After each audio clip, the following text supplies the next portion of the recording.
Alma Guillermo Prieto es una periodista de excepción. Sus crónicas van de la lucha sandinista en Nicaragua y la caída de Somoza a los pepenadores de basura en México y de la destitución de Fernando Collor de Mello en Brasil hasta la forma en que el tango salvó a los argentinos en la época del Corralito. He escrito sobre los basureros en México, sobre la religión evangélica y la religión yoruba en el Brasil. He escrito sobre Evita Perón, he escrito sobre este presidente demencial que tuvieron los argentinos, pobrecitos, que era Carlos Menem. Pero lo que sí es cierto es que yo empecé a reportear en Centroamérica y que esos 4 años que yo pasé en Centroamérica a mí me marcaron. No hay manera de evitar eso. Sus escritos periodísticos, siempre encarnados en su propia experiencia, abarcan distintas épocas de la historia latinoamericana, que la autora transmite al mundo anglosajón mediante sus publicaciones en el diario inglés The Guardian y más tarde en el Washington Post, Newsweek y The New Yorker. Mi primera crónica fue simplemente salir lo que hacemos, pues los reporteros, ¿no? Que es salir a oler, a escuchar, a ver, a tocar, a cansarnos y escribir lo que has olido, visto, sentido. Y que los lectores puedan a través tuyo oler y sentir y ver y escuchar lo mismo. Con una escritura clara, rotunda y comprometida, Alma Guillermo Prieto representa los mejores valores del periodismo en la sociedad contemporánea. Nacida en México y formada en las mejores escuelas de baile de Nueva York, a los 20 años viaja a La Habana para impartir clases en la Escuela Nacional de Danza. La confrontación con el régimen castrista y el idealismo del pueblo cubano la obligan a iniciar un viaje que no termina y que tiene como objeto reconstruir una época marcada por el binomio con que seguimos definiendo nuestro continente, el camino que va de la desolación a la esperanza.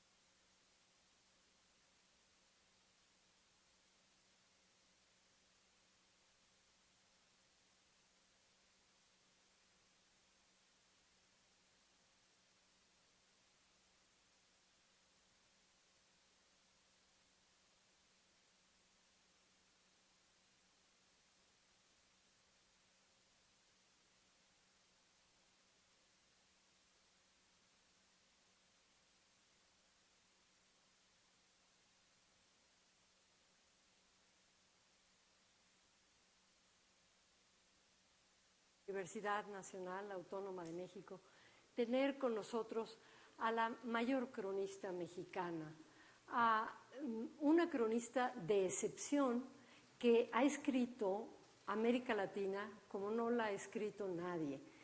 Si no fuera por sus crónicas de los 80, los 90 y las más recientes sobre los años 2000, el mundo anglosajón no habría sabido cómo son los países que nos constituyen como continente, pero nosotros no habríamos sabido tampoco cómo hemos evolucionado, en qué aspectos seguimos siendo los mismos. Hay algo que se atora y que es recurrente en los países latinoamericanos y que es esa desolación, esa pobreza, esa violencia de la que hablan tus crónicas, pero también está el otro aspecto, el aspecto de la esperanza que parece no morir nunca y otro más que tiene que ver con una forma de humor que la propia Alma ha dicho en alguno de sus prólogos, es difícil de traducir al español porque ella escribe originalmente en inglés. Escribió desde el principio para The Washington Post, The New Yorker, The Guardian, el New York Review of Books. Ahora la tenemos aquí y tenemos una enorme oportunidad de conversar sobre este recorrido, aunque sea brevemente, por la crónica. Yo les pido un fuerte aplauso para Alma, por favor.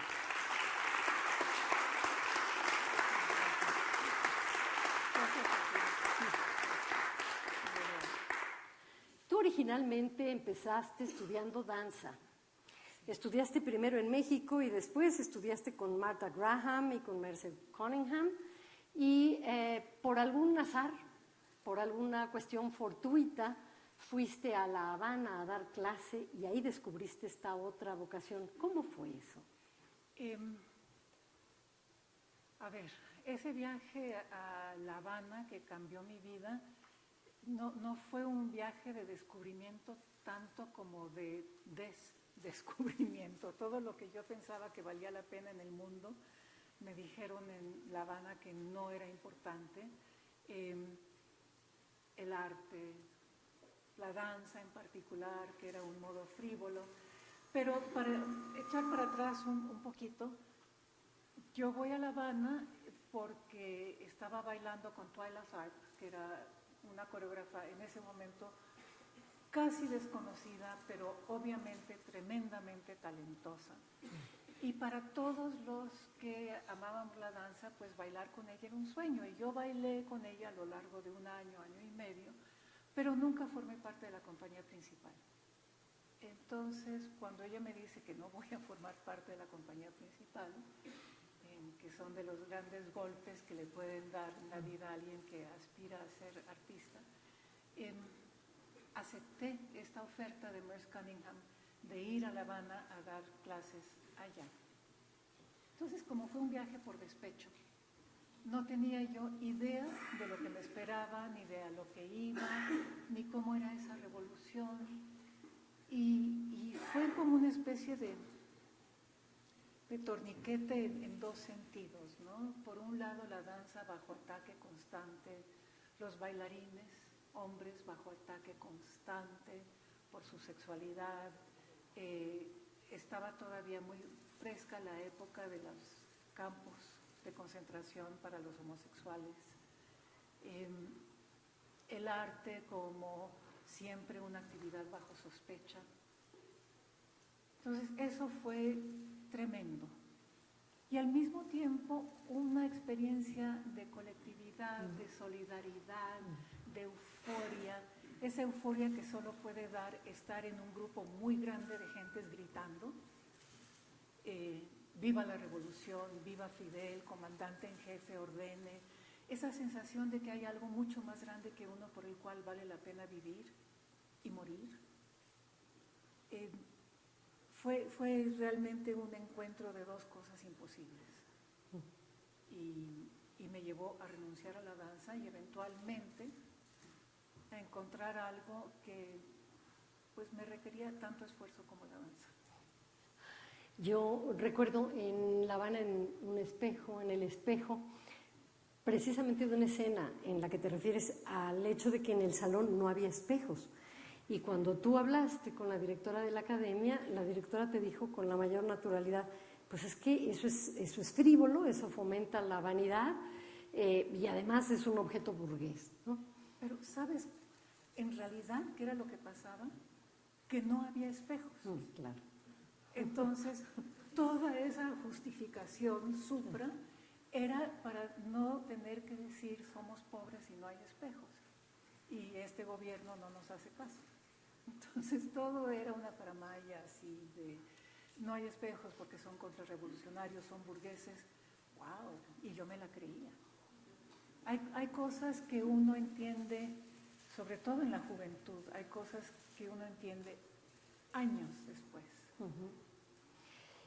Uno entiende años después por qué se dedica a lo que se dedica, ¿no? Porque más que una profesión es una forma de ver la vida. ¿Cuándo decidiste que escribirías tu primera crónica y qué te llevó a escribirla? Los accidentes que han gobernado mi vida. El accidente de que alguien me regalara una televisión justo en el momento en que se iniciaba la insurrección del sandinismo, jefeada, digamos, por el Frente Sandinista de Liberación Nacional. Yo para entonces ya era una ardorosa revolucionaria, porque eso me había ocurrido también en La Habana, entre tantas otras cosas. Y al ver esa escena de euforia extraordinaria, de gente tan pobre, era evidente en el noticiero que eso era un lugar muy, muy, muy pobre del cual nadie había oído hablar. Echa tú para atrás, haz memoria y acuérdate qué sabías de Centroamérica en 1978. Nadie sabía nada, pero ahí estaba ese noticiero y esos muchachos flacos vestidos de verde oliva y todo un pueblo miserable en la calle aclamándolos y un dictador. Y yo dije, yo quiero ver esto. Yo tan pesimista siempre quiero ver esto. Y me lancé, me armé ni siquiera contrato, un compromiso de un amigo que era periodista en Inglaterra, de que yo iba a hacer algunos artículos y me iban a pagar los viáticos, unos viáticos miserables. Yo me pasé casi toda la insurrección sandinista durmiendo en el piso de una amiga, gran fotógrafa, Susan Miselas, porque no tenía yo dinero para eso, ¿no? Los gastos no me daban para eso. Pero viajamos y trabajamos juntas y fue descubrir una manera no solo de ver la vida, sino de vivir, que era constantemente emocionante, novedosa, difícil. Y eso me gustaba, porque me hacía recordar a la danza, que era tan dura.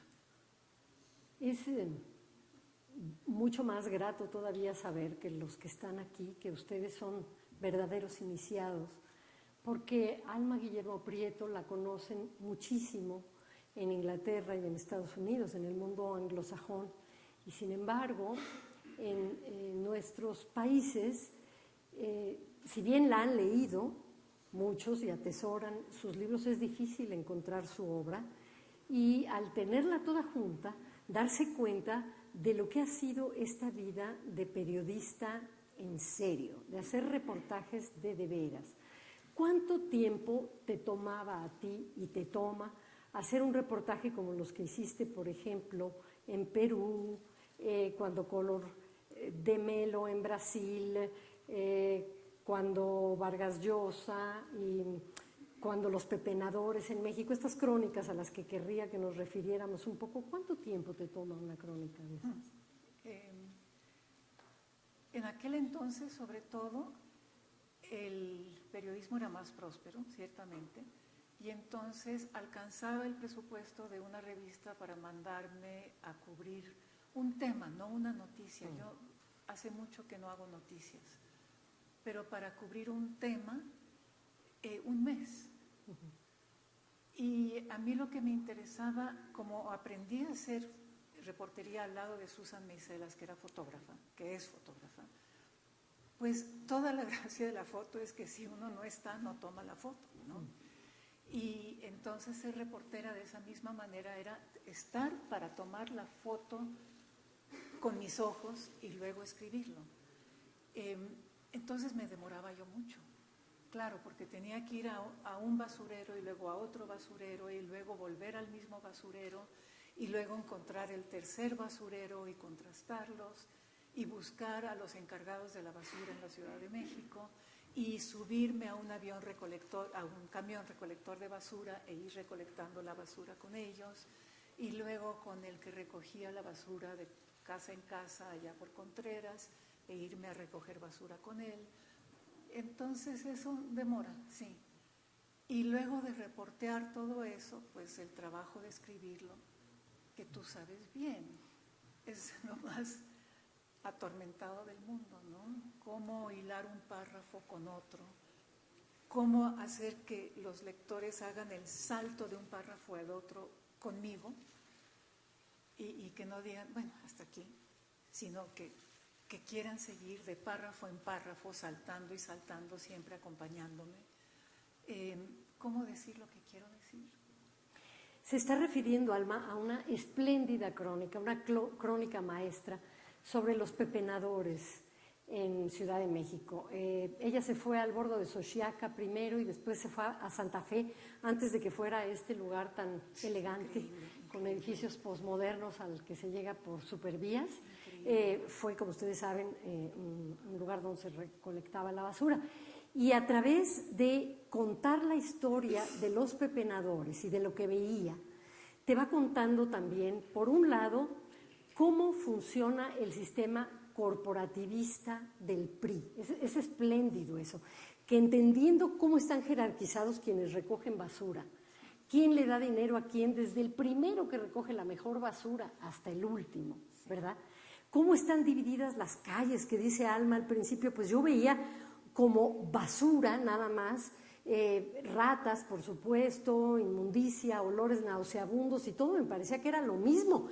Pero después de un cierto número de días me fui dando cuenta de que había calles hechas por los seres que habitaban la basura. Con letreros, con nombres. Con letreros, esto, cuando dices calzada de la Virgen de Guadalupe, sí, los próceres. Todo este submundo que empiezas a descubrir es también el submundo del sistema político priista, ¿no? Sí, porque el sistema político priista era un sistema, no sé si totalitario, pero sí, totalitario en el sentido de que lo abarcaba todo. Entonces, es como las células. Una célula refleja lo que es la estructura de un cuerpo. Y uno se va a la basura y refleja el PRI, y uno se va a una alcaldía en Tinguindín de las Flores y refleja el PRI. Sí, fue extraordinario ese descubrimiento. Claro, cada reportaje es un aprendizaje. Sí. Es una manera de aprender el mundo, es por eso que es tan apasionante.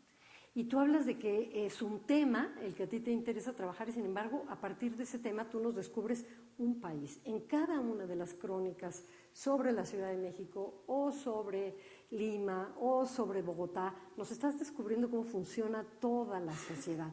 En esta última de la basura a la que nos referimos, porque no lo quiero dejar, hablas de esta época salinista y en realidad el ingreso a la modernidad, sí, entendida también como el consumo. Sí, claro, el consumo de los plásticos, ¿no? Sí, claro, cómo va cambiando la basura, cómo con el Tratado de Libre Comercio también empieza a llegar basura importada, eso me pareció también maravilloso.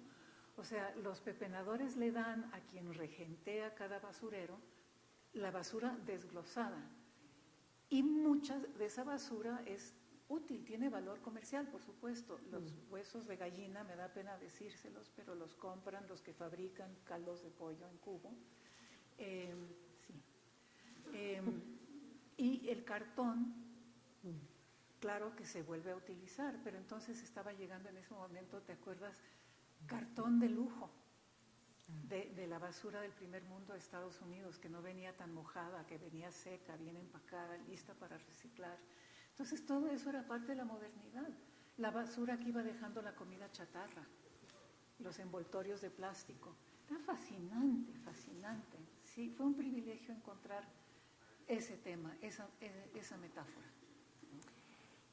Además de esta crónica espectacular, tienes muchas otras que hablan de distintos momentos de América Latina y la relación de los gobiernos con la televisión. Por ejemplo, cuando hablas de la captura de Abimael Guzmán en el Perú, hablas de cómo fue hecho preso, metido en una jaula, desvestido para que se viera que tenía ictericia, que tenía la piel desbaratada, en fin, mostrado, casi como en esta película de El silencio de los inocentes, ¿no? Y que sin embargo la audiencia lo que hizo fue fascinarse por el personaje. Sí, no, uno va descubriendo las cosas conforme las va hablando. Desde que me regalaron a mí esa televisión, que me permitió a mí ver la revolución sandinista en un encuadre, la televisión se volvió para mí una manera de ver cómo veía el mundo la gente, ¿sí? Porque la televisión es la que nos da la imagen del mundo, casi siempre, a menos que salgamos nosotros a descubrirla. Entonces, creo que en casi todos mis relatos hay gente que se sienta a ver la televisión y a entender el mundo a través de ese momento. Y la captura de Abimael Guzmán en particular fue un momento en el que un personaje completamente desconocido en los 13 años, creo, de terror que había impuesto a Perú como el jefe del Sendero Luminoso, de repente se hace visible, se hace aparente. El terror que había provocado en Lima concretamente es difícil de describir. Se hacían apagones y en los montes Sendero Luminoso tuvo una influencia gráfica en los artistas también extraordinaria.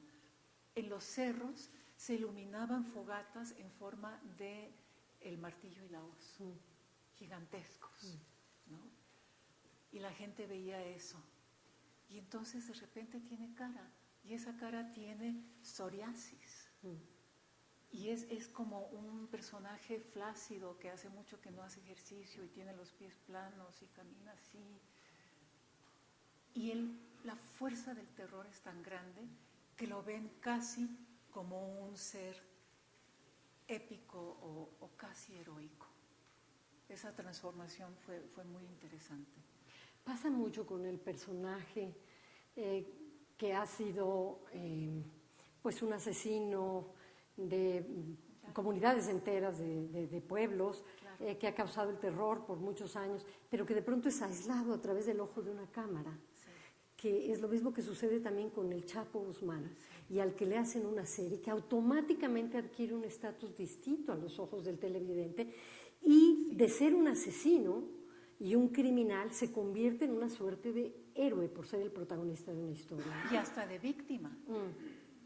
Porque todo el mundo piensa, pobrecito el Chapo, ¿no? Sí, claro. Allá encerrado en una celda en Estados Unidos por el resto de sus días. Y pues sí, pobrecito, pero no viene al caso el pobrecito, ese es el problema, que no es relevante decir pobrecito, sí, pobrecito.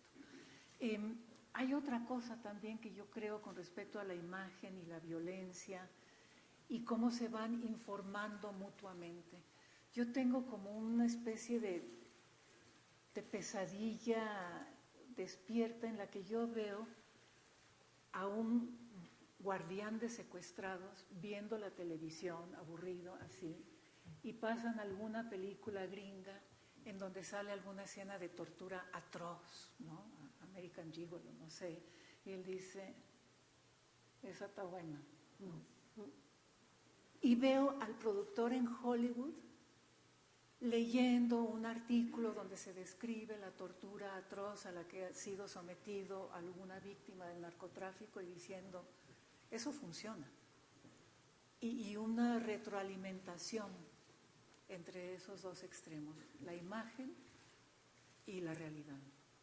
Pero como parecen ser incompatibles estas lecturas con la realidad, el seguir leyendo la crónica escrita te da una verdadera dimensión, o por lo menos una dimensión más cercana al mundo real que la que te puede dar la televisión y el internet, ¿no? Sobre todo que te da la necesidad de ir tú digiriendo la información, pensando, criticando, opinando. Cosa que la imagen transmitida no necesariamente o muy pocas veces te da. Lo que tú percibes con el ojo es con lo que te quedas. Y eso ha sido uno de los grandes peligros, ¿no? de la cultura televisiva de toda América Latina, no solo de Televisa, de toda América Latina. Sin embargo, hay sutiles de pronto azares que te hacen ver lo paradójico de las lecturas que hacemos de la imagen versus la prensa o la crónica escrita.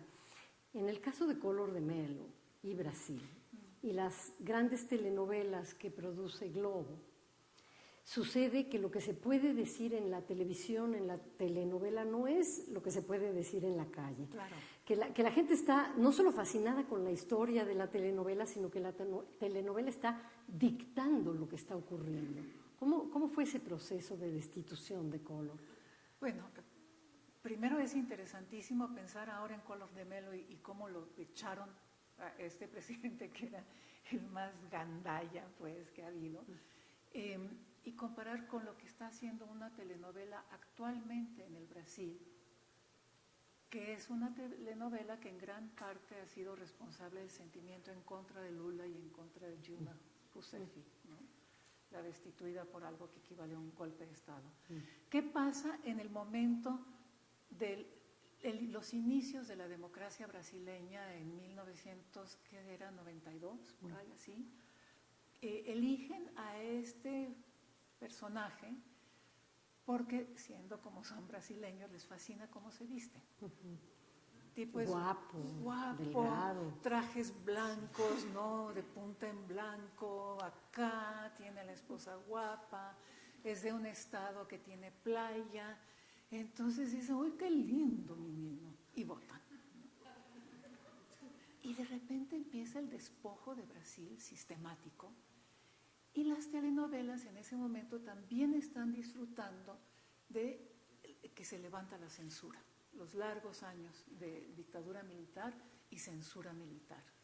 Entonces llegan, como suelen llegar, a la telenovela una serie de intelectuales, escritores, con grandes ilusiones políticas y empiezan a escribir telenovelas progres. Telenovelas progres en las que la gente sale a la calle a protestar por un mal gobierno y logran destituir a ese mal gobierno. Entonces hay un momento en que en la telenovela salen con las caras pintadas de, me parece que verde y amarelo, ¿no? Ahorita no recuerdo bien, pero creo que es verde y amarillo, y al día siguiente hay una manifestación inmensa contra Collor de Mello, y la gente sale con su cara pintada, ¿no? Así. Entonces ahí hubo un momento realmente de intercambio muy fructífero entre los sueños de la realidad que proponían los autores de las telenovelas. Globo, una productora que tenía cantidades de dinero, y las ilusiones de los jóvenes, principalmente.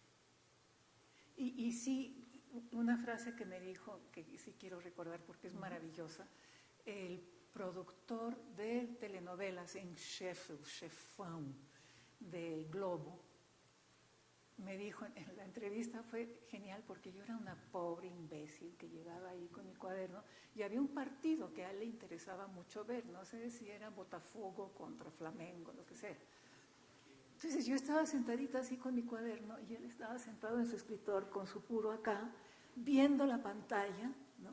Y de repente volteaba y escuchaba alguna pregunta que yo hacía y como que me contestaba y seguía viendo su partido.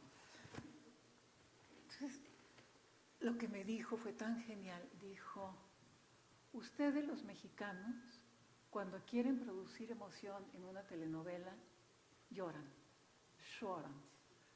Nosotros, cuando queremos producir emoción, gastamos dinero. Claro. Dije, ya está, ¿no? Porque efectivamente las telenovelas brasileñas tienen unos niveles de producción, unos presupuestos. Porque no tenemos un público, dijo, tenemos un público de 180 millones de brasileños. Y 180 millones de brasileños es mucha plata. Uh-huh. ¿Cómo supiste cuando estabas en Brasil? Has estado muchas veces, como bailarina también has hecho estudios sobre la danza, sobre la samba y el carnaval, y en distintos momentos, pero ¿cómo supiste en este concreto que lo que tenías que ver era la televisión, además de entrevistar a tus personajes? ¿Cómo preparas? ¿Cómo sabes dónde está lo importante? Por intuición, pues. Por angustia, ¿no? Todas las mañanas me despierto y digo, ¿qué es lo que me toca en estos 30 días que tengo, que ya son 27, que ya son 24, que ya son 19? ¿Qué es lo que puedo hacer como las hormiguitas? Si compro pan se me acaban. ¿Qué es en lo que voy a invertir mi tiempo hoy para iluminar este país, para iluminar esta historia? Entonces yo iba a hacer algo sobre Collor de Mello, como cosa rara, un tema político, y de repente, al tercer día de haber llegado, asesinan a una estrellita de telenovela, que se llamaba, uy Dios, tendría que haber repasado. Y el asesinato de la estrellita de telenovela, que era por demás grotesco, quien la asesina está casado con una mujer que está embarazada y parece que la embarazada de 8 meses sale con un cuchillo enloquecida a asesinar a Daniela, no me acuerdo cuánto. Era grotesco a más no poder. Y lo increíble es que en el momento culminante de la destitución de Collor di Mello, cuando ya han pasado las manifestaciones, etcétera, lo que la gente lee era fantástico. Uno iba a la playa, todo el mundo iba con su Globo, un Jornal, JB, dominical, tiraba la primera página donde venía toda la noticia política, la primera sección, se quedaba con la sección de espectáculos y se sentaba a leer feliz, ¿no? Entonces también eso era muy interesante, la particular fijación brasileña con la imagen, con el relato, con la vestimenta y con lo que tenía de escandaloso también Collor di Mello, ¿no? Que le gustaban los supositorios de cocaína. Cosas que uno no hubiera querido saber nunca salían en medio de todo esto. Y todo se convirtió en un solo mundo, el de la telenovela, el escándalo del asesinato, la protesta de la telenovela y lo telenovelesco de la destitución de Collor di Mello. Todo era una sola cosa. Entonces uno tiene que estar como atento a cuál es el fragmento de mundo, ¿no? ¿Cuál es la nota? ¿Cuál es el universo que me toca ver? Si vas buscando la nota ya estás perdido. De pronto estás en Brasil, me quiero detener otra vez allí en otra crónica, y es imposible no ver todos los templos, los nuevos templos que además nos han llegado hasta acá, los hemos importado, ¿no? Los brasileños. Los templos brasileños, cristianos, la sala, el Teatro Silvia Pinal, y luego en Revolución hay un enorme edificio también que se han convertido en estos templos. Incluso hay un canal de televisión que transmite estos programas que se llama Pare de Sufrir en la noche, y cada vez tienen más adeptos. Y entonces uno piensa, ¿qué pasa, no? ¿Por qué en tantos estados de México, por qué en Brasil, allá sobre todo, las religiones que tienen que ver con ese origen afro, pero también las religiones católicas, y en el nuestro la enorme devoción católica y guadalupana, se ha ido transmutando, y por qué tienen tantos adeptos? Yo siempre lo había visto con la ceja levantada, todo esto, siempre me había parecido nefasto, un acto de involución clarísimo, pero tú lo interpretas de un modo distinto. ¿Cómo fue tu experiencia? Pero antes una pregunta, ¿no era que la Arena México se convirtió en un templo evangélico gigantesco? Sí, también, ¿no? Claro, es que cuando estás en la onda de un artículo, todo se vuelve metáfora de sí mismo, ¿no? O sea, la lucha libre pasa a ser el evangelismo, es bonito eso. No, sí. Yo también era así como muy de ceja levantada con el evangelismo, pero me di cuenta de que la gente no es tonta nunca y que si se va sumando cada vez más a las iglesias evangélicas es porque le funciona. ¿Y qué es lo que le funciona? Le resuelve la vida dentro del capitalismo moderno, cosa que el catolicismo no hace, ¿sí? ¿Qué hace el evangelismo? No entiendo yo bien cómo ni por qué. Los hombres dejan de beber. Se les dice que pegarle a la mujer no está bien, que pegarle a los niños está prohibidísimo, que deben las mujeres de dejar de usar chicles y brasieres con la lonja de fuera y vestirse modestamente. Entonces los hombres empiezan a ser menos celosos y entonces menos celos, le pegan menos a la mujer, beben menos porque están sintiéndose mal, porque son pegadores. No sé cómo sucede, pero hay todo un ciclo de vida doméstica imposible que se rompe. Y también al dejar de beber, al llevar una vida más ordenada, empiezan a llegar puntuales al trabajo, conservan el trabajo porque no se gastaron la quincena en quién sabe qué parranda, al grado que en los anuncios de clasificados, cuando yo estaba allá, siempre se solicitaba empregado, Christian,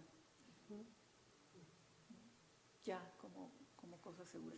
Y pues las religiones afro, que es una pachanga maravillosa, pues no sirven para eso, ¿no? Son lo mejor para mí. No, son vestirse de disque prostituta, una prostituta como el siglo XIX más o menos, ¿no? Una flor, decentísima, una falda de holanes larga, y la flor y la boca roja, y salir a bailar y encarnar una prostituta que vuelve, ¿no? Pomba gira y nos habita, padrísimo, pero no sirve para la vida moderna. Tú, que has estado en tantas de estas ceremonias, ¿has vivido alguna experiencia en la que sientas que realmente lograste sacar algo que el mundo de la lógica y del trabajo y este mundo ordenado en el que vivimos no te permitía? Yo no, porque siempre he ido en mi calidad de observadora, pero yo creo que hay muchas cosas religiosas que te dan esa experiencia.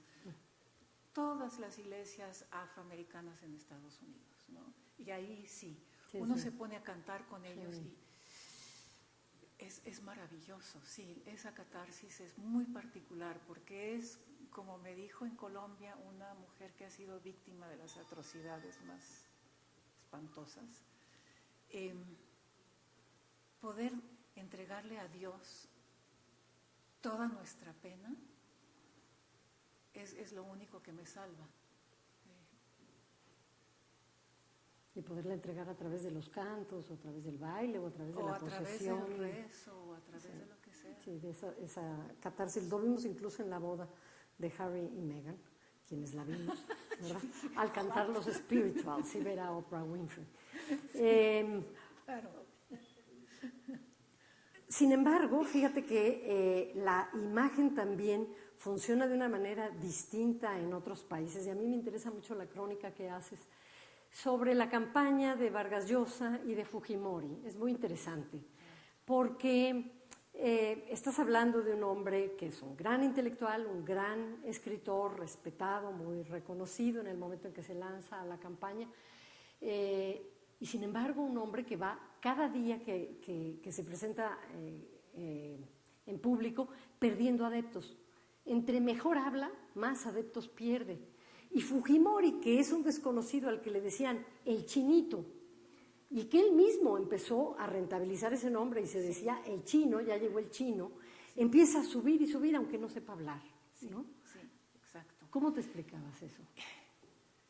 En el artículo sobre ese desastre que fue la campaña de Vargas Llosa, yo digo, lo que mucha gente me contó a mí que recordaba de su primera conferencia de prensa es que la primera pregunta la contestó en francés. ¿Sí?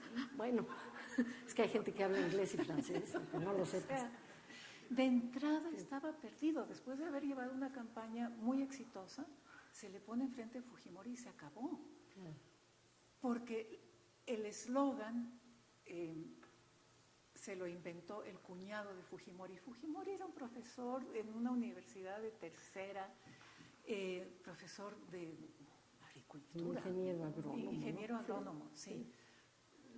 Y hizo campaña yendo de pueblo en pueblo, de pueblo en pueblo, de pueblo, con un banquito de madera que le pedía a las señoras ahí del mercado. Se subía al banquito y decía, ya llegó el chinito, ya llegó el chinito. Y se ponía, él que era japonés, no chino, se ponía estos sombreros incas con las orejeras tejidos, ¿sí? Con la trencita acá, que le quedaba fatal, como en mi opinión le queda a todo el mundo, pero bueno. Y el eslogan era, vota, hablando de tú y no de usted, vota por Fujimori, un presidente como tú. Claro. Ese era todo el secreto. Y ese eslogan se lo inventó su cuñado porque no tenía de dónde sacar un jefe de campaña. Y su cuñado, que era un señor de traje sastre, café, como ya brillosito, o sea, un personaje como tú, como yo, como nosotros, me dijo, es que lo que pasa es que la gente de Vargas Llosa no sabe hacer cuentas. Nosotros sí. ¿Qué hay más en el Perú? ¿Ricos o pobres? Claro. Claro. poder ver, simplemente, ¿no? Era un ejercicio tan simple y tan complejo como ese. Vargas Llosa pensaba que lo importante de su campaña y de su presidencia es que él era Vargas Llosa. Claro. Y eso no era lo más importante. Y que hablaba muy bien y que había leído Madame Bovary. Y para ser un gran político, bueno, ya lo hemos visto, no necesariamente hay que ser un gran intelectual, no tiene que ver con eso el ser Ahí un tenemos estadista, a Donald ¿no? Trump. ¿Pero qué lee? ¿Es muy culto? No lee nada. No, bueno, sí, No, yo estaba pero hablando es de lo un gran contrario. político. Pero es un gran político. Llegó a la presidencia de Estados Unidos. ¿Y por qué te parece un gran político, además de haber llegado? Porque llegó a la presidencia de Estados Unidos. ¿Qué más? ¿Y después? Y porque ahí está todavía, a pesar de todo. Y porque no es improbable que siga ahí hasta el 2020. Así es. Las relaciones entre Estados Unidos y México se han vuelto mucho más difíciles desde que él está, muchísimo más, porque su discurso es un discurso amedrentador, provocador, porque le gusta estirar la liga hasta antes de que se rompa y porque se ha ensañado con nosotros, con los vecinos de abajo, ¿no?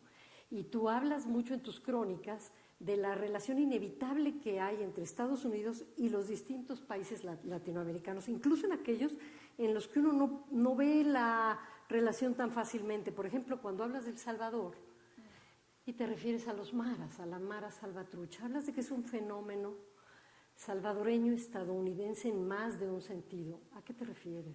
Provocado por Obama, que deportó 1,5 millones de latinoamericanos durante su presidencia. Y una buena parte de esos deportados eran chavitos que ya habían pasado por la cárcel, que ya habían pasado por una pandilla, que ya eran de la Mara Salvatrucha o de calle 13, y que llegaron a lugares que no les pertenecían, en donde no encajaban, en donde no tenían lugar, y que su única manera de hacerse de una identidad y de hacerse de un lugar era rehacer la pandilla, y que al ser adolescentes de 15 y 16 años a los que se les había hecho una injusticia fundamental, yo creo que la escisión interna que viven no se explica solamente con eso, ¿sí? Hay un misterio ahí insondable, pero entre esos factores está el haber sido echados de su lugar, vivir con la injusticia encarnada y tener una rabia y una consecuente frialdad que los potencia como maritas.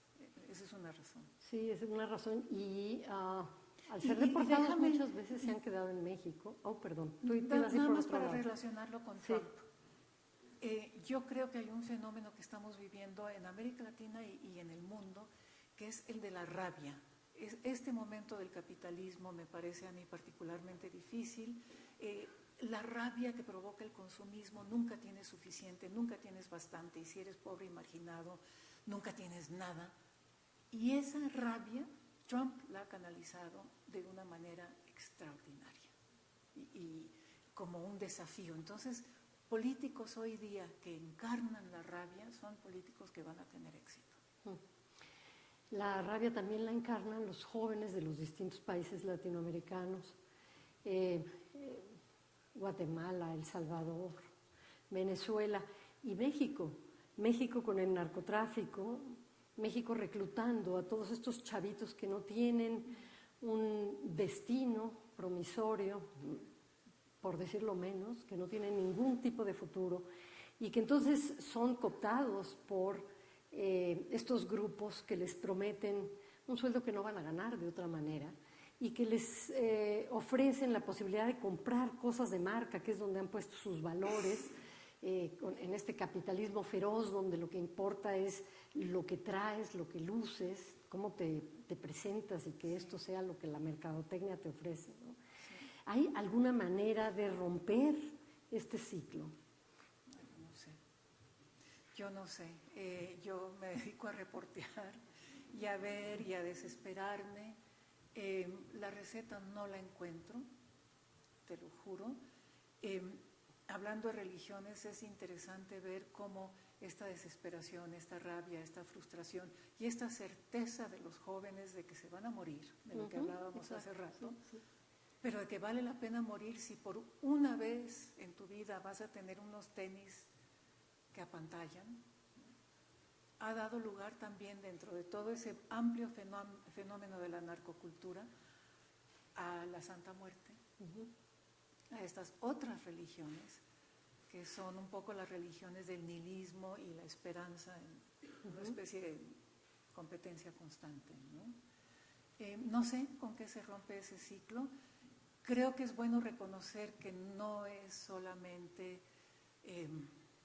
la injusticia la que produce a estos muchachos, sino también el deseo desatado por bienes de consumo. Finalmente lo que se les paga no es mucho, ¿eh? Si tú te pones a investigar cuánto por un muerto, pues no sé, en un mal día pueden ser 300 pesos, en un buen día 1,500, pero no es el dinero tan importante así. Son los privilegios, por eso me parece tan importante a mí Javier Valdés como cronista, fíjate. Claro. Javier Valdés del periódico Río 12, asesinado hace poco más de un año. Porque él se mete, puede tener fallas su literatura, pero no tiene fallas ni su corazón ni el mundo que reportea. Él entiende a esos chavos y los va siguiendo y los va retratando y perfilando su extrema vulnerabilidad en un mundo al que no pueden entender y al que no pueden acceder. Tú hablabas al principio de esta charla del golpe que fue llegar a La Habana y empezar a oír palabras como solidaridad, sacrificio, la idea del sacrificio que ahora está muy mal tasada, pero que hace 30 años era una virtud, ¿no? Sí. Poderte privar de cosas o esperar para poder entonces tener una meta, un destino mejor, todo esto, por lo que también se moría y que podía parecer muy absurdo. Pero fíjate qué largo viaje hay de entonces a ahora que se muere por, yo qué sé, el par de tenis Nike, la chamarra de moda, ¿no? El proceso parece ser el mismo, pero la meta o el valor por el que estás muriendo no. Y también se trata de adolescentes. Y tú estuviste metida entre los ejércitos de chavitos adolescentes, ¿no? Reclutados en Centroamérica, y te quedaste allí pues tiempo suficiente como para poder escribir las crónicas que escribiste sobre El Salvador. ¿Tú hacías de alguna manera lo que hacen los psicoanalistas? Es decir, ¿te curas de algún modo de eso después? No. ¿Cómo haces para poder sobrevivir tanto dolor? No sé. ¿Sobrevives y ya? Pues todo el mundo sobrevive ya, ¿no?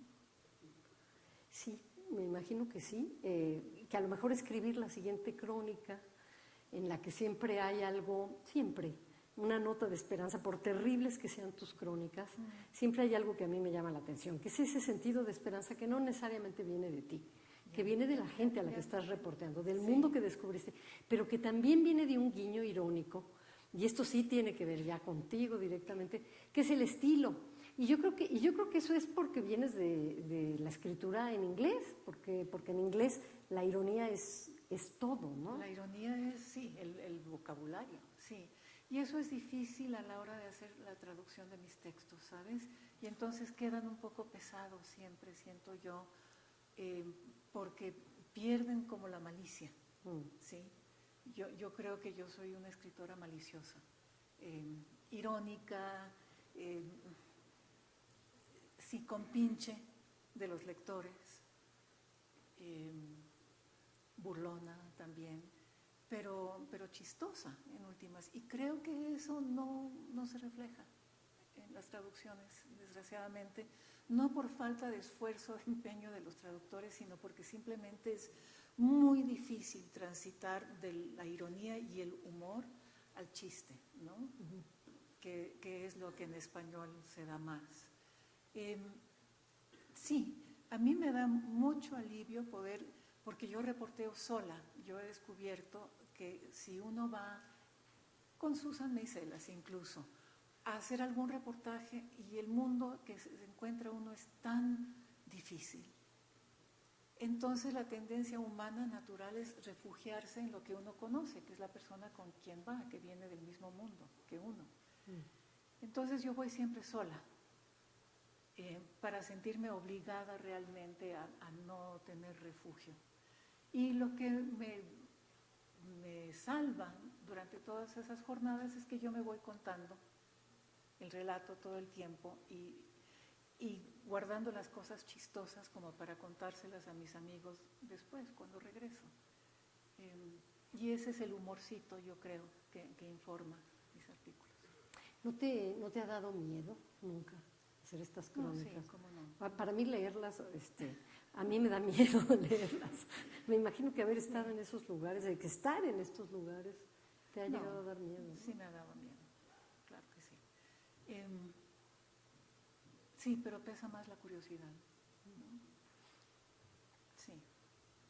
¿Y ser mujer ha determinado de alguna manera que las hagas de cierta forma y no de otra? Sí, yo me pasé años diciendo que no, que era lo mismo, que yo no había sufrido de ninguna discriminación, que frescos, pero no es cierto.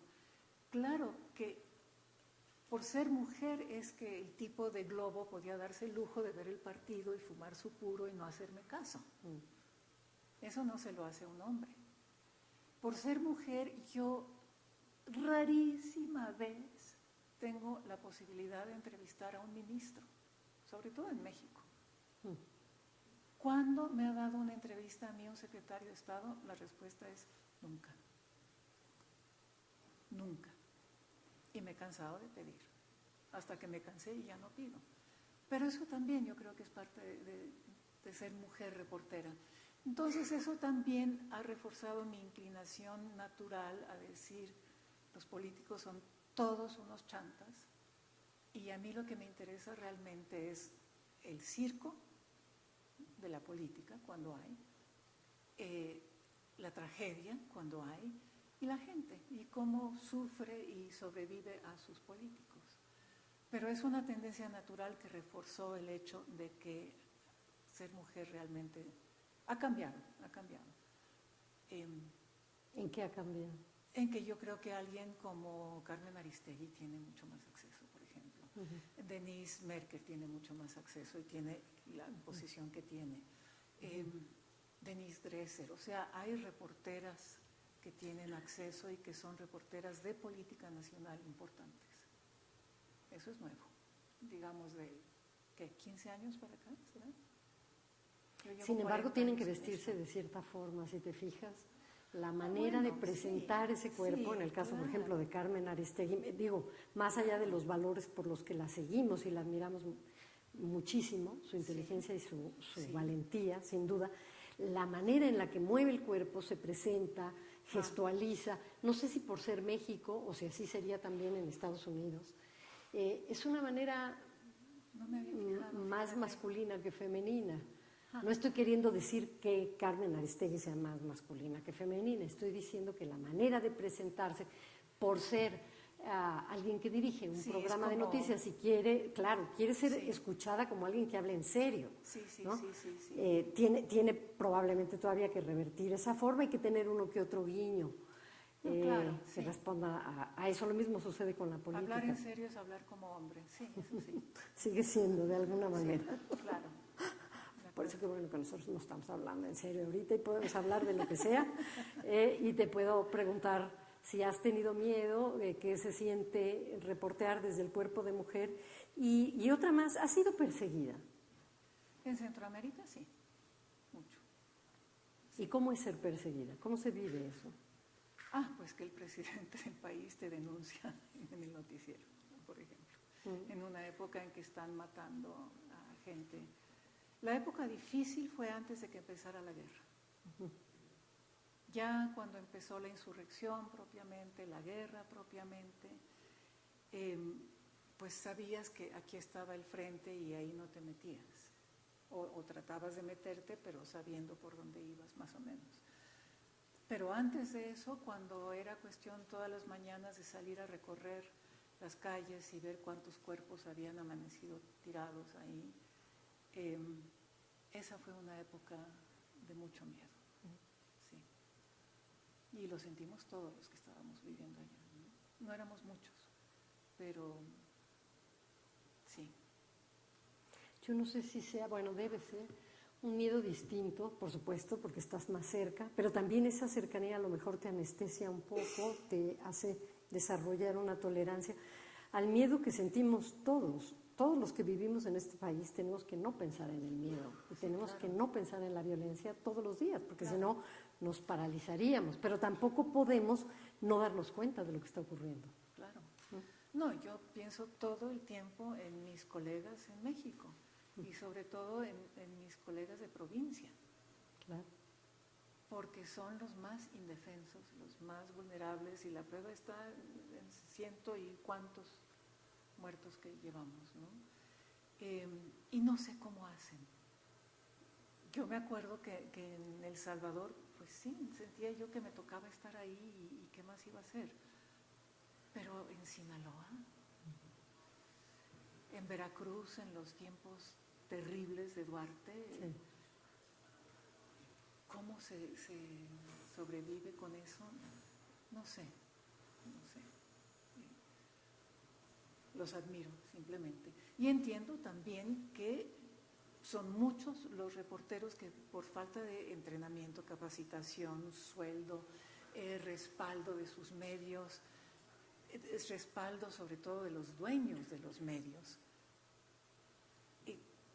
hacen concesiones y llegan a establecer entendimientos con el mundo del narcotráfico que no deberían de hacer, evidentemente. Pero es imposible juzgarlos por eso, porque es la vida. Yo me acuerdo cuando el escándalo ese, la farsa total del juicio de Raúl Salinas porque había asesinado a batazos. ¿Quién aquí tenía edad para acordarse de eso? ¿Cómo no? La Paca y todo lo demás. La Paca, Raúl Salinas, que había asesinado a batazos a un diputado y lo había enterrado en el jardín de su casa, y que entonces resultó que no, que el cadáver que sacaron lo había sembrado ahí el fiscal.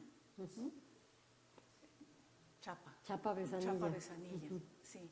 O sea, uno de los momentos más grotescos de la política mexicana. Y yo era la única reportera más o menos que llegaba a la cárcel todos los días a reportear. Y todos los demás eran chavitos locales del Estado de México que se repartían la grabadora porque no tenían grabadora propia, ¿no?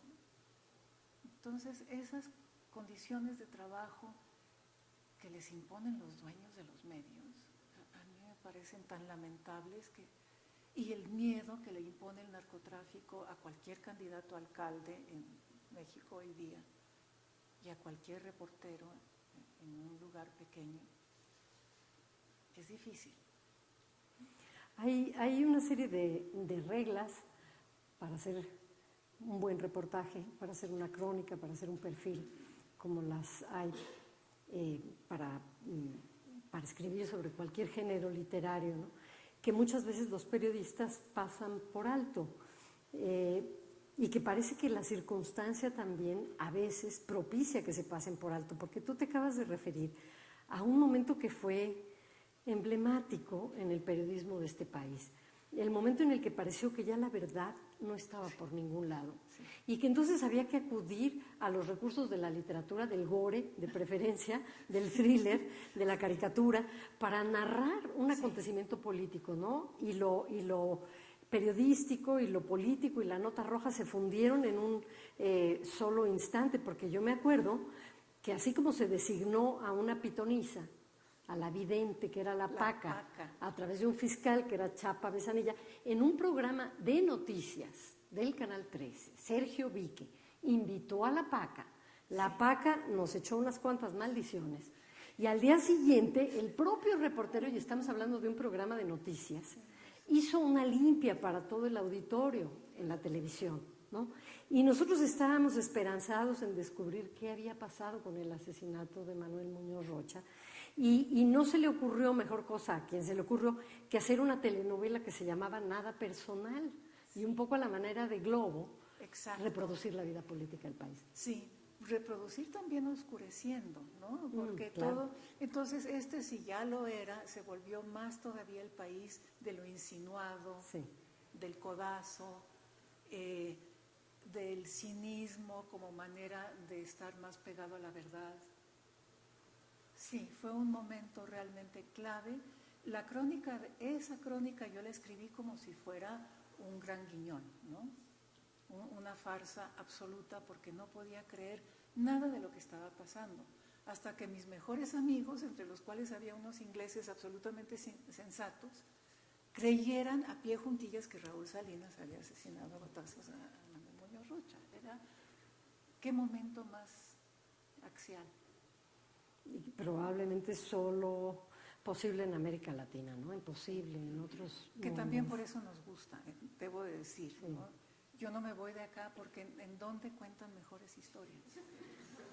En ningún otro lugar. Bueno, de hecho, todas tus crónicas confunden el relato, la narrativa, con la crónica pura y dura, con el hecho real. Se lee como narrativa, eso es algo fantástico, porque es una gran escritora, pero también porque siempre dejas esa nota de esperanza al final. Por ejemplo, una de las crónicas que está aquí, en este libro que se llama Los placeres y los días, habla sobre el tango, tan gozosa crónica, tú que vienes del baile, en la que cuentas cómo los argentinos reinventan el tango para soportar la época del corralito. Para los tiempos difíciles. Sí, a mí me gusta mucho escribir sobre música, danza, porque y religión son las maneras que nos salvan, ¿no? Son formas completamente aideológicas, digamos, de recuperar lo que somos como seres humanos. Y perdernos un poco en esa maravilla que es el movimiento y que es el placer ondulante de la música. Y en el caso del tango, bueno, yo me pasé el mejor mes como reportera de mi vida en Buenos Aires, en una crisis económica realmente terrible. Fue el momento en que en Buenos Aires por primera vez hubo pepenadores. Y uno salía de la milonga del tango a las 3, 4 de la mañana y estaban mujeres, obviamente que no hacía mucho habían vivido en un hogar, pepenando la basura de los restaurantes en las calles. Decía, Buenos Aires, ¿no? Este país tan orgulloso, reducido a eso. Y en un centro de compras que se llama El Abasto, que podía ser ni siquiera Perisur, ¿no? A ver, dime uno así más. Bueno, no voy mucho porque estoy aquí inventariada en la UNAM, pero ¿qué Plaza Universidad? No, más. Más abajo. Sí. Ayuden. Pero entonces, una de las cosas que tienen que hacer los hombres cuando van a una milonga a bailar tango, las mujeres se sientan de un lado, los hombres del otro, y los hombres tienen que tener una botella de champán, ¿no? Que en ese momento una botella de champán costaba $10, que no es nada, pero era una fortuna.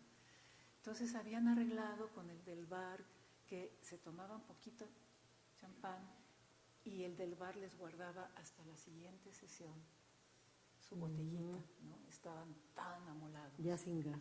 Entonces la gente no tenía dinero para ir a bailar a una milonga. Entonces en este centro de compras, no sé, Cuauhtémoc, por ahí, se corrió la voz de que estaban dando clases de tango. Y las clases de tango eran un pretexto. Llegaba alguien con un tocadiscos, ponía la música y había gente que efectivamente iba a aprender, pero la mayoría iban a donde había música gratis para poder volver a ser quienes eran, para recordar el centro de sus emociones, que era la vida tanguera, ¿no? Fue muy bonito ese momento, fue muy conmovedor. Y la música y la danza una y otra vez nos vuelven a dar esa posibilidad de recordar quiénes somos de veras. recuerdo que hay un párrafo en el que dices que el tango, en la época del corralito, regresó otra vez de la cabeza a los pies. Se había ido a la cabeza con las salas de concierto, ¿no? Con Astor Piazzolla. Sí. Y después cuando la gente empezó a ir a estos lugares y a bailar gratuitamente todas las tardes, recobró aquella magia de mover los pies al ritmo del tango, y los jóvenes lo aprendieron además, porque ahora todos los jóvenes bailan tango. Y se hizo en una Argentina. estación de radio y FM Tango, que era maravillosa. Sí, y volvió a hacer una música para el cuerpo, sí, que fue bien importante. No, me encantó. Y, por último, antes de que terminemos esta charla, yo quiero preguntarte sobre la nueva escuela de periodismo. Tú perteneces al Consejo, esta escuela que inició Gabriel García Márquez en Cuba. ¿En qué consistía? No, en Cartagena. En Cartagena. Sí, la fundación... perdón, sí, como en Cuba. No, en estás Cartagena pensando en la de de cine. Sí. Claro. No, es que García Márquez San iba Antonio por de el los mundo fundando cosas, ¿no? Cuando se entusiasmaba, hacía. Entonces, dejó como herencias importantes, yo creo, la Escuela de Cine de San Antonio de los Baños. Sí, correcto. Y la Fundación Nuevo Periodismo Iberoamericano. Ya no estoy en el consejo, pero pues sí, yo fui cofundadora de la fundación. Y la fundación en Cartagena ha sido para todos los periodistas jóvenes del continente de 25 años para acá, yo me atrevería a decir, también un lugar de esperanza, ¿sí? El periodismo pasa por una etapa complicada, todo el mundo lo sabe, y la posibilidad de tener talleres no es una escuela, es una fundación donde los periodistas viejos como yo vamos a dar talleres, a compartir nuestra experiencia con colegas jóvenes. Y el solo hecho de que se junten 12 periodistas jóvenes de todas partes de América Latina y descubran que tienen problemas en común y se puedan ir de farra juntos y emborracharse juntos una noche y celebrar y bailar, porque en Cartagena pues se baila, y discutir sobre el periodismo y sobre las obligaciones de los reporteros, es bien importante. Lleva ya 23 años y es un centro de pensamiento y de solidaridad, diría yo. Sí, muy chévere. Y bueno, no sé si proliferado es la palabra adecuada, pero han crecido por lo menos estas escuelas de periodismo y los talleres de crónica. A los jóvenes les interesa muchísimo la crónica. Sí. Debería haber muchos más jóvenes aquí. Y ahora, después del premio Princesa de Asturias, que hablando de machismo alguien me dijo, es que si hubiera sido el príncipe de Asturias, estarían aquí, ¿no?, escuchándote, porque cada vez que se abren talleres de crónica, y sobre todo crónica que tiene que ver con lo cotidiano, con lo que los rodea, con el cuerpo, hay un enorme interés por escribir sobre el cuerpo y cómo todos somos sobrevivientes a nuestro cuerpo. Bueno, todo esto se ha multiplicado. Y también lo que te comentaba hace rato, yo veo que la gente en los aviones lee la crónica que viene en la revista. ¿Por qué crees tú que es este auge de la crónica, que hay antologías sobre crónica, que hay un interés por eso? Ya. Antes una pequeña aclaración. El premio se llamó Príncipe de Asturias, mientras el hoy rey Claro, Felipe, era príncipe, claro. Era príncipe. Claro, por eso me dio risa el comentario. Accedió al trono y la hija, Claro. porque estamos mal que vienen tiempos diferentes, se cambió la ley para que la hija, que es mujer, niña, pueda ser reina, Claro, que no claro, estaba claro. permitido. Entonces ahora, como ella es la heredera al trono, es princesa de Asturias. Sí, pero a la persona que me lo comentó le parecía que tenía más caché cuando Por se supuesto, llamaba príncipe por de Asturias. Qué difícil. ¿Por qué leer crónica? ¿Por qué ese interés?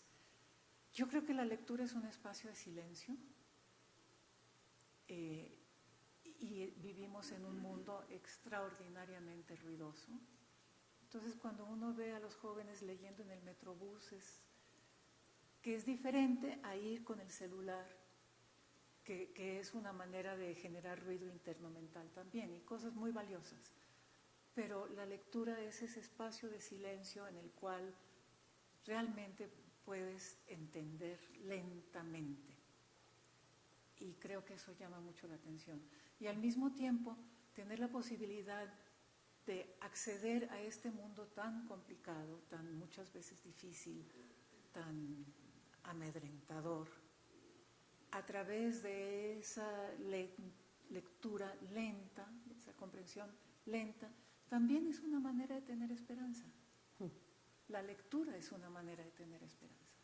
Bueno, con esa frase maravillosa quisiera que cerráramos. Te damos las gracias por estar aquí en la UNAM, por el programa Pensadores Contemporáneos, por compartir este espacio con ustedes.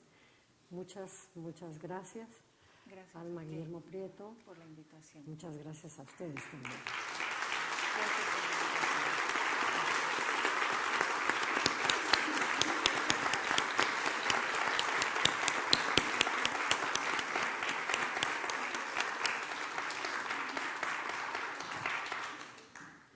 Me dicen que hay espacio para hacer 3 preguntas, que deben ser preguntas, por favor, concisas, más que comentarios Acá tenemos extensos.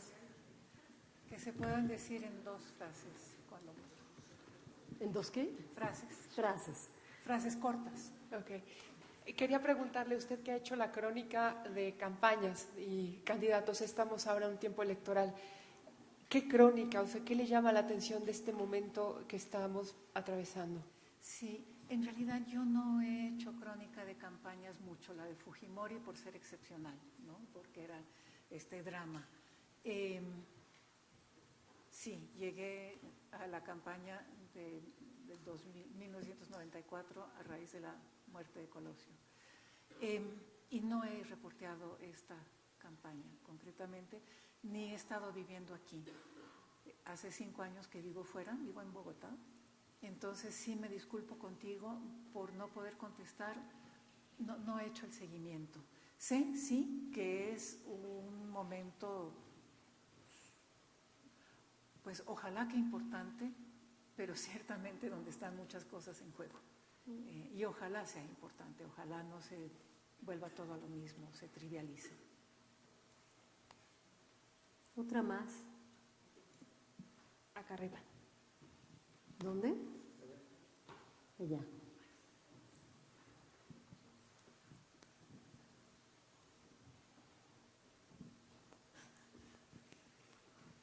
Buenas tardes, yo soy Gerardo Romo, soy reportero de Zacatecas y pues felicitarla por esta charla tan amena, tan motivadora también para mí. Y preguntarle, usted hablaba de la religión, danza y el otro elemento que era para la música, para como tocar base y reencontrarnos con nosotros mismos como seres humanos ante la vorágine que vivimos. Me gustaría preguntarle su opinión sobre este fenómeno que se está viviendo en El Salvador, sobre la canonización de Óscar Arnulfo Romero, que me parece, yo tuve la oportunidad de estar ahí cuando lo beatificaron, y el pueblo salvadoreño me pareció que era una manera, ese momento fue como un tomar oxígeno, precisamente un tocar base para repensarse y verse desde la esperanza a partir de una persona en particular, que es Monseñor Romero, y me gustaría que nos contara qué piensa de este fenómeno, qué tan importante ha sido para el pueblo salvadoreño, y si usted conoció también, que nos pudiera contar una anécdota sobre Monseñor Romero. Ya tengo la pregunta, sí. A ver, sí, yo conocí a Monseñor Romero en esos años difíciles. Resultó ser un personaje inolvidable, no porque fuera un ser humano que uno dijera, wow, qué tipazo, sino al contrario, porque era un salvadoreño típico, chaparrito, muy modesto, de palabra corta, regido por un absoluto compromiso, que era el compromiso con sus feligreses, con su gente, con los salvadoreños más pobres, que pasó por una transformación espiritual ideológica y se convirtió en el abogado más fervoroso de los derechos humanos, y por eso lo asesinan en medio de una misa. El asesino Roberto Dabuizón, que se murió no de viejo, pero sí de enfermo. Jamás pagó ningún precio por los muchos crímenes que cometió. Yo estaba en Roma cuando la beatificación, y yo creo que hay cosas que son importantes porque uno piensa que los símbolos no son importantes, pero son importantes. Y estoy de acuerdo contigo. En El Salvador eso fue un respiro para la gente. El Salvador vive situaciones terribles, es un lugar muy maltratado. Y tuvo un respiro que es el que nos da simplemente ser reconocidos. No fue poca cosa que fuera Obama a visitar también la tumba de Monseñor Romero, que lo reconociera Francisco, el Papa actual, que vaya a ser santo, que su figura, curiosamente en la Catedral de Westminster, que no es una catedral católica sino anglicana, haya 4 figuras: Martin Luther King, creo que la Madre Teresa, se me olvida la tercera, y Monseñor Romero. Esas cosas valen para la gente. Es importante hacer esos gestos. Sí, fue muy importante. Gracias por esa pregunta. Hola, ¿qué tal? Buenas tardes. En México, por el momento tan difícil de barbarie, de violencia, ha habido como un boom a cronicar la violencia, y me parece que además es un tema precioso de este último libro que compila la UNAM, de hablar de la cotidianidad, cronicar la cotidianidad, esa aparente frivolidad, y que pareciera que entonces quien no hace este periodismo rudo de temas violentos queda fuera de eso, y me parece que en la cotidianidad también es posible dar esperanza y es posible cronicar cosas maravillosas como las que hizo. ¿Algún comentario sobre esto? Porque pareciera, y desafortunadamente muchos profesores en la universidad promueven esa idea de que quien no crónica la violencia o quien no se mete a estos grandes temas queda fuera de ese gran periodismo, ¿no? Cuando creo que puede ser posible también desde ahí.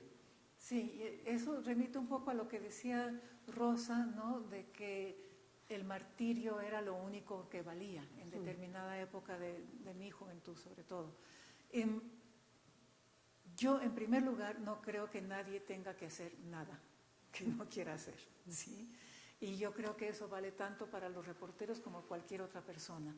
Y creo, y he dicho, y me he cansado de decir, que los reporteros abarcan una franja demasiado pequeña del mundo, porque es la franja fácil.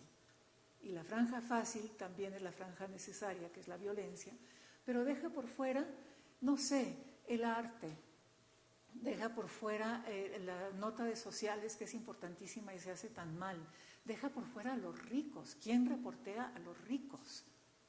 Es difícil, los pobres se dejan acercar con un micrófono y no montan demandas. Los ricos tienen murallas. No se reportea la ciencia, no se reportea el medio ambiente, no hay reporteros que se capaciten como científicos para poder reportear los cambios inmensos que están sucediendo alrededor nuestros, que son mucho más importantes. A ver, gracias por ponerme la pregunta en bandeja. ¿Quién sabe quién fue Pablo Escobar? Alcen la mano, por favor. Okay. ¿Y quién sabe quién fue Gregor Pincus? Sí. Vayan y averigüen. Y tiene que ver con ecología, ¿verdad? Nada más. Fue el que en México y en la República Dominicana, con mujeres mexicanas, con mujeres de la República Dominicana, perfeccionó, ayudó a desarrollar y luego perfeccionó la píldora anticonceptiva. ¿Quién ha tenido mayor impacto en el mundo? Pero más Margaret Sanger, ¿no? Bueno, sí, Pincus, pero...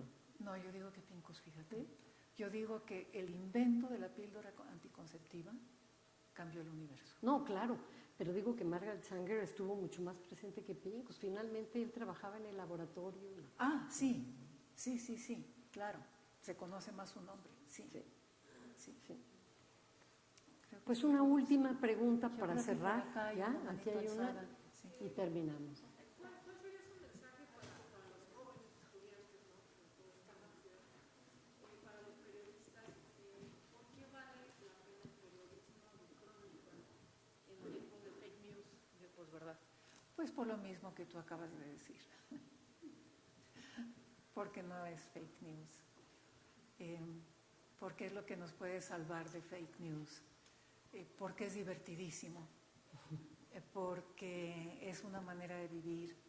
Y porque, aunque no tengas la obligación de hacerlo, yo creo que contribuyes a la sociedad también. Pues muchas gracias, Alma. Gracias, no entiendo el mensaje de que no la despida. ¿Qué quieren que haga? Se tiene que ir.